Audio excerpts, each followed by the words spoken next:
រឿងគូបកំណើតចុងក្រោយជាតិគឺជាបុគ្គលផ្នែកអនុទានក្នុងធនាគារល្បីឈ្មោះមួយជាតិបានផ្លាស់ប្ដូរការងារទៅនៅក្រុងព្រះសីហនុបាន1ខែមកហើយថ្ងៃនេះជាថ្ងៃសម្រាប់បុណ្យជាតិចំនួន3ថ្ងៃមិត្តភ័ក្តិផ្សេងៗរបស់ជាតិដែលធ្វើការនៅភ្នំពេញក៏បានមកលេងជុំគ្នាជាមួយគេចំនួន3ថ្ងៃដែរវ៉ូតដេតនិងវីរៈរួមទាំងជាតិទាំង4នាក់បានសន្យាថានឹងមកដើរលេងនៅកោះរ៉ុងក្នុងថ្ងៃសម្រាកនេះជាតិបានទៅទទួលពួកគេពីឡានក្រុងហើយបន្តដំណើរទៅផែត្រៀមឡើងទូកទៅកោះតែម្ដងព្រោះចង់ចំណេញពេលវេលាដើរលេងកោះឲ្យបានយូរពេលទៅដល់បេនឡានពូតុកតុក PassApp ក៏រៀបចំដាក់អីវ៉ាន់នៅខាងក្រោយរួចប្រាប់ទៅជាតិថាអូនមកអង្គុយខាងមុខមួយមកគ្នាច្រើនអញ្ចឹងទៅអង្គុយបជ្រៀតគ្នាអញ្ចឹងធ្វើអីគ្រាន់តែលឺបែបហ្នឹងជាតិក៏ឡើងទៅអង្គុយខាងមុខបែបស្រួលៗដោយមិនប្រកែកអីទាំងធម្មតានៅខាងក្រោយអង្គុយបានគ្នា4នាក់ល្មមនឹងពួកគេតែម្ដងតែពេលហ្នឹងដូចជាមានអ្វីប្រាប់ឲ្យជាតិព្រមទៅអង្គុយនៅខាងមុខដោយមិនដឹងខ្លួនពេលទៅដល់ផែភ្លាមពួកគេប្រញាប់រៀបដាក់អីវ៉ាន់និងចាប់កន្លែងអង្គុយដើម្បីសម្រួលខ្លួនព្រោះម្នាក់ធ្វើដំណើរហត់ហើយពេល3តង់ទៅមកដល់កោះពេលកំពុងសម្រាកលើទូកធំពួកគេទាំង4នាក់ចិត្តតែឆ្ងល់ថាហេតុអីក៏ជាតែមានមនុស្សមើលមុខពួកគេរួចខ្សឹបដាក់គ្នារហូតតែចុងក្រោយពួកគេក៏មិនខ្វល់នឹងសួរនាំអីដែរព្រោះមិនដែលស្គាល់គ្នាផងហើយម្យ៉ាងពួកគេមកលេងបែបនេះយូរម្ដងចឹងមិនចង់ទៅគិតអីច្រើនទេពេលទៅដល់កោះរ៉ុងប្រហែលម៉ោង10ព្រឹកពួកគេក៏ទៅសម្រាកនៅសន្តាគារដែលបានកក់ទុករហូតដល់ម៉ោងប្រហែល3ល្ងាចពួកគេដើរលេងកម្សាន្តលេងទឹកសមុទ្រ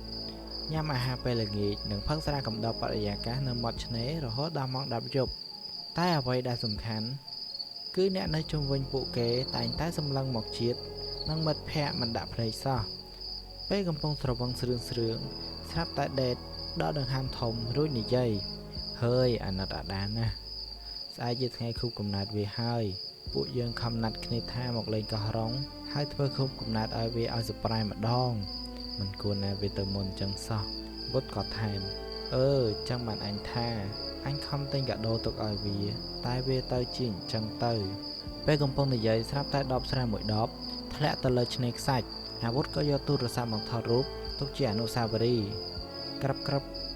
សំឡេងផ្លាស់ទូរស័ព្ទនិងភ្លើងទូរស័ព្ទភ្លឺឆ្វាច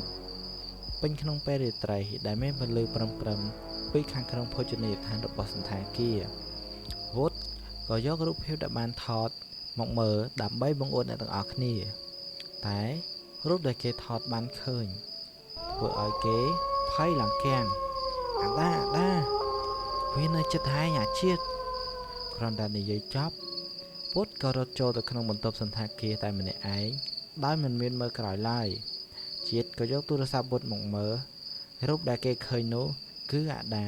ឈរនៅចន្លោះកៅអីគេនិងកៅអីអាដេតខោអាវរហែកក្បាលមានមួកការពារបែកមួយចំហៀងខួរហូរចេញតាមបំណែកមួកដែលបែកនោះឈាមហូរដាបតាមស្នាមអាវដែលរហែកគ្រាន់តែឃើញរូបនេះភ្លាមពួកគេទាំង3ក៏រត់ចូលបន្ទប់ហើយទទួលភួយជុំគ្នាតែម្ដងយប់នោះគេឮសំឡេងគោះទ្វារនៅបង្អួចពេញមួយយប់តុកចេញមកផឹកជុំគ្នាអាពួកម៉ាក់ឯងហៅគ្នាឲ្យបញ្ញាប់មកមែនទេឥឡូវអញមកដល់ហើយពួកគេលើសំឡេងបែបនេះម្ដងហើយម្ដងទៀតរហូតដល់ដេកលក់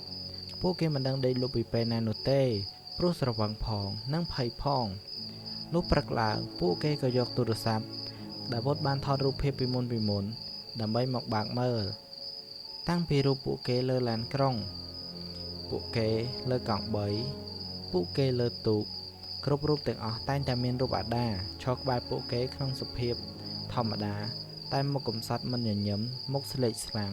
ប្រហែលរឿងនេះហើយតែដឹងបានជាអ្នកដតីមើលមុខពួកគេរហូតបែបនេះហើយរឿងនេះតែដឹងបានជាពូកង់3ប្រាប់ឲ្យជាតិទៅអង្គុយខាងមុខពួកគេប្រហែលគិតថាមកពីពាក្យសន្យាដែលពួកគេថាមកធ្វើខួបរួមគ្នានៅលើកោះនេះ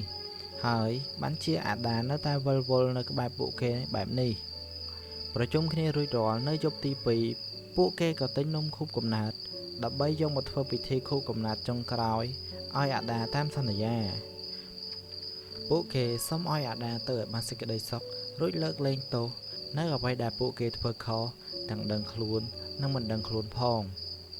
គ្រាន់តែអធិដ្ឋានចប់រួចផ្លុំទៀនរលត់ស្រាប់តែមានខ្យល់បក់មកតាមឆ្នេរសមុទ្ររូបរាងអាដានៅក្នុងសភាពធម្មតាកំពុងតែឈរនៅទីងងឹត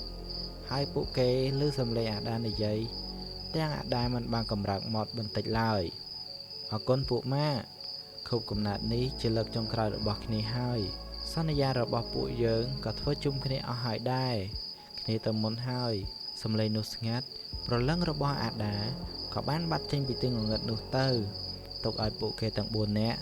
ស្រក់ទឹកភ្នែកនឹកឃើញដល់ពេលដែលពួកគេបានសាងកំហុសធ្វើឲ្យអាដាគ្រោះថ្នាក់ចរាចរណ៍រហូតដល់ស្លាប់នៅថ្ងៃនោះមួយខែមុននឹងជាតិបានផ្លាស់ប្ដូរមកនៅខេត្តព្រះសីហនុពួកគេបានធ្វើកម្មវិធីជប់លៀងដើម្បីជួយដំណើរជាតិម្នាក់ស្រវឹងជោគចំហើយតែនៅតែចង់ផឹកបន្តពួកគេក៏បានរៃលុយគ្នាទៅទិញស្រានិងសាច់ខ្លានថែមហើយគេបានប្រាប់ឲ្យអាដាទៅទិញទាំងដឹងថាអាដាក៏ស្រវឹងណាស់ដែរពួកគេមិនដឹងថាការជប់លៀងពីពេលនោះជាការជប់លៀងជុំគ្នាចុងក្រោយនោះទេដោយសារតែស្រវឹងអាដាបានបើកម៉ូតូរ៉េទៅចូលផ្លូវម្ខាងទៀតបុកនឹងឡានដឹកដីពេលយប់ទោះបីជាមានមួកការពារក៏មិនអាចសង្គ្រោះជីវិតរបស់គេបានដែរនេះហើយជាវិបដិសារីរបស់បញ្ហាស្រវឹងហើយបើកបរ